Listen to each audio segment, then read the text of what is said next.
যদি সোডিয়াম তার একটা ইলেকট্রন ক্লোরিনকে দিয়ে দেয় তাহলে কিন্তু সোডিয়ামের হবে 2 8 এবং ক্লোরিনের হবে 2 8 8, অর্থাৎ সোডিয়াম একটা ইলেকট্রন দান করবে এবং ক্লোরিন একটা ইলেকট্রন গ্রহণ করবে। প্রিয় শিক্ষার্থী সকল, আশা করি তোমরা সকলে ভালো আছো, সুস্থ আছো এবং নিরাপদে আছো। বিজ্ঞান পাঠশালায় তোমাদেরকে স্বাগতম। আজকে আমরা দুর্দান্ত একটি ক্লাস নিয়ে হাজির হয়েছি, তা হলো রাসায়নিক বন্ধন, প্রকারভেদ, আয়নিক ও সমযোজী বন্ধন নিয়ে। এই ক্লাসটি এসএসসি এবং নতুন কারিকুলামের যারা বিজ্ঞানের শিক্ষার্থী আছো তাদের জন্য অত্যন্ত গুরুত্বপূর্ণ। তো রাসায়নিক বন্ধন প্রধানত দুই প্রকারের হয়ে থাকে। একটি হচ্ছে আয়নিক বন্ধন, একে আবার তড়িৎযোজী বন্ধন বলা হয়। আরেকটি সমযোজী বন্ধন, একে শেয়ার বন্ধন বলা হয়। এই দুটো বন্ধন ছাড়াও কিন্তু আরো দুই প্রকারের বন্ধন রয়েছে। একটি হলো সন্নিবেশ সমযোজী বন্ধন এবং আরেকটি হচ্ছে ধাতব বন্ধন। তাহলে এখন আমরা রাসায়নিক বন্ধনের প্রকারভেদ সম্পর্কেও কিন্তু আমরা আইডিয়া পেলাম। তাহলে আমরা এখন কি করব? আয়নিক বন্ধন নিয়ে আলোচনা করব। আয়নিক বন্ধন কি সেটা সম্পর্কে আলোচনা করার আগে কোন কোন যৌগে আয়নিক বন্ধন রয়েছে সেটা একটু আমরা দেখে আসি। দেখো এখানে তিনটি যৌগ রয়েছে। একটি হলো সোডিয়াম ক্লোরাইড, অপরটি ম্যাগনেসিয়াম অক্সাইড এবং অপরটি হলো অ্যালুমিনিয়াম টেট্রাক্লোরাইড বা অ্যালুমিনিয়াম ক্লোরাইড যাকে বলা হয়। তো এখানে এই তিনটি যৌগকে আয়নিক যৌগ বলা হয় কারণ তাদের মধ্যে আয়নিক বন্ধন রয়েছে। এখন এই তিনটা যৌগকে যদি আমরা বিশ্লেষণ করতে যাই তাহলে দেখব যে তিনটা যৌগের বাম পাশের যে মৌলটি সেটা কিন্তু ধাতব পরমাণু এবং ডান পাশের যে মৌলগুলো যেমন ক্লোরিন, অক্সিজেন এবং ক্লোরিন এগুলো কিন্তু অধাতব পরমাণু। ওকে, তাহলে আমরা একটা বিষয় কিন্তু এখান থেকে বুঝতে পারছি আয়নিক বন্ধন গঠিত হবে ধাতু এবং অধাতুর মধ্যে, তাই না? আরো একটু বিষয় সম্পর্কে জানার জন্য আমরা সোডিয়াম ক্লোরাইডের বন্ধনটা কিভাবে হলো বা সোডিয়াম বন্ধন গঠন করার ক্ষেত্রে সোডিয়াম এবং ক্লোরিন কি করেছে সেটা সম্পর্কে একটু আমরা ধারণা নিয়ে আসি। তো সোডিয়ামের ইলেকট্রন বিন্যাস হচ্ছে 281, যা পার্শ্ববর্তী নিষ্ক্রিয় মৌল নিয়নের ইলেকট্রন বিন্যাস 28 থেকে একটি ইলেকট্রন বেশি, তাই না? এবং অপরপক্ষে ক্লোরিনের ইলেকট্রন বিন্যাস দেখতে পাচ্ছি আমরা 287, যা পার্শ্ববর্তী নিষ্ক্রিয় মৌল আর্গন ইলেকট্রন বিন্যাস 288 থেকে একটি ইলেকট্রন কম। তো দেখো প্রত্যেকটা মৌলেরই কিন্তু নিষ্ক্রিয় গ্যাসের মতো ইলেকট্রন বিন্যাস লাভের একটা প্রবণতা থাকে। ফলে সেই কারণেই কিন্তু তারা কি করবে? ইলেকট্রন ত্যাগ করবে অথবা গ্রহণ করবে। তো এই ক্ষেত্রে সোডিয়াম কি করবে? সোডিয়াম কিন্তু চাইবে সে নিয়নের মতো ইলেকট্রন বিন্যাস লাভ করতে। এখন নিয়নের মতো যদি ইলেকট্রন বিন্যাস সে লাভ করতে চায় তাহলে তার প্রবলেম কি হবে? প্রবলেমটা হবে একটা ইলেকট্রন বেশি। এবং অপরপক্ষে আমরা দেখি যে ক্লোরিন কিন্তু চাইবে আর্গনের মতো ইলেকট্রন বিন্যাস লাভ করতে, অর্থাৎ শেষ কক্ষপথে 288 যেন হয়, অর্থাৎ শেষ কক্ষপথে যেন 8টি ইলেকট্রন থাকে। প্রবলেম কোথায়? প্রবলেম হচ্ছে ক্লোরিনের শেষ কক্ষপথে কিন্তু একটি ইলেকট্রন কম রয়েছে। এখানে দেখো যদি সোডিয়াম তার একটা ইলেকট্রন ক্লোরিনকে দিয়ে দেয় তাহলে কিন্তু সোডিয়ামের হবে 28 এবং ক্লোরিনের হবে 288, অর্থাৎ সোডিয়াম একটা ইলেকট্রন দান করবে এবং ক্লোরিন একটা ইলেকট্রন গ্রহণ করবে। বিষয়টি কিরকম আমরা একটু দেখে আসি। এইখানে দেখো যে সোডিয়াম একটি ইলেকট্রন ত্যাগ করলো, ত্যাগ করলে কি হলো? সোডিয়াম প্লাস আয়নে পরিণত হলো। ক্লোরিন একটি ইলেকট্রন গ্রহণ করলো, গ্রহণ করলে কি হলো?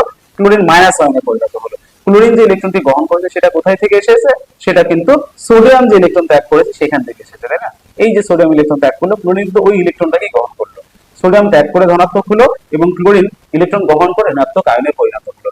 এইভাবে সৃষ্ট তোমার একটি সোডিয়াম আয়ন এবং একটি ঋণাত্মক ক্লোরিন আয়ন যখন পরস্পরের কাছাকাছি আসবে এবং তাদের মধ্যে স্থির তড়িৎ আকর্ষণ বল দ্বারা এই সোডিয়াম ক্লোরাইড অণু গঠিত হবে। তাহলে নিশ্চয়ই তোমরা বুঝতে পেরেছো যে সোডিয়াম ক্লোরাইড অণু কিভাবে গঠিত হলো। ইলেকট্রন আদান প্রদানের মাধ্যমে একটি ধনাত্মক হলো, একটি ঋণাত্মক হলো, তারা পরস্পরের মধ্যে স্থির তড়িৎ আকর্ষণ বল দ্বারা কাছাকাছি আসলো এবং একটি যৌগ গঠন করলো সোডিয়াম ক্লোরাইড। যেহেতু আয়নিক বন্ধনের মাধ্যমে যৌগটা তৈরি হয়েছে তাই তাকে বলছি আমরা আয়নিক যৌগ। ওকে, আমরা আরো একটি যৌগ দেখে আসি, সেটা হচ্ছে ম্যাগনেসিয়াম অক্সাইড। ম্যাগনেসিয়াম অক্সাইডের ক্ষেত্রে ইলেকট্রন বিন্যাস 282। এই যে বাড়তি যে শেষ কক্ষপথে দুটি ইলেকট্রন সেটা কিন্তু ত্যাগ করলেই ম্যাগনেসিয়াম 28 অর্থাৎ নিয়নের মতো ইলেকট্রন বিন্যাস লাভ করবে। ক্লোরিনের ক্ষেত্রে তো আমরা জানি যে শেষ কক্ষপথে 7টি ইলেকট্রন রয়েছে, সেটি ইলেকট্রন গ্রহণ করলে 288 অর্থাৎ আর্গনের মতো ইলেকট্রন বিন্যাস লাভ করতে পারবে। এখন সেই জন্য কি করবে? ম্যাগনেসিয়াম কিন্তু দুটি ইলেকট্রন ত্যাগ করবে, ম্যাগনেসিয়াম 2+ আয়নে পরিণত হবে এবং আগের মতো ক্লোরিন একটা ইলেকট্রন গ্রহণ করবে, ক্লোরিন মাইনাস আয়নে পরিণত হবে। কিন্তু এইখানে দেখো ম্যাগনেসিয়াম তো দুটো ইলেকট্রন ত্যাগ করছে, তাই ব্যালেন্স করার জন্য দুইটা ক্লোরিন দুটো ইলেকট্রন গ্রহণ করে দুটো ক্লোরাইড আয়নে পরিণত হবে। এখন এই যে ক্লোরিন দুটো ইলেকট্রন গ্রহণ করলো সেটা কোথা থেকে আসলো? সেটা কিন্তু ওই ম্যাগনেসিয়ামের ত্যাগকৃত ইলেকট্রন, অর্থাৎ ম্যাগনেসিয়াম যে ইলেকট্রনটা ত্যাগ করেছে সেটাই কিন্তু ক্লোরিন ইলেকট্রনটা গ্রহণ করে ঋণাত্মক আয়নে পরিণত হয়েছে। এখন অনুরূপভাবে এই যে ধনাত্মক এবং ঋণাত্মক আয়ন তারা কি করবে? তারা কিন্তু পরস্পরকে আকর্ষণ করবে এবং স্থির তড়িৎ আকর্ষণ বল দ্বারা ম্যাগনেসিয়াম ক্লোরাইড অণু গঠিত হবে। খুব সুন্দর। তাহলে এখন দেখো ম্যাগনেসিয়াম সোডিয়াম ক্লোরাইডের বন্ধন গঠন প্রক্রিয়া দেখলাম, ম্যাগনেসিয়াম অক্সাইডের বন্ধন গঠন প্রক্রিয়া দেখলাম, অ্যালুমিনিয়াম ক্লোরাইডের বন্ধন গঠন প্রক্রিয়া তোমাদের জন্য হোমওয়ার্ক থাকলো, তোমরা বাসায় এটাকে প্র্যাকটিস করবে।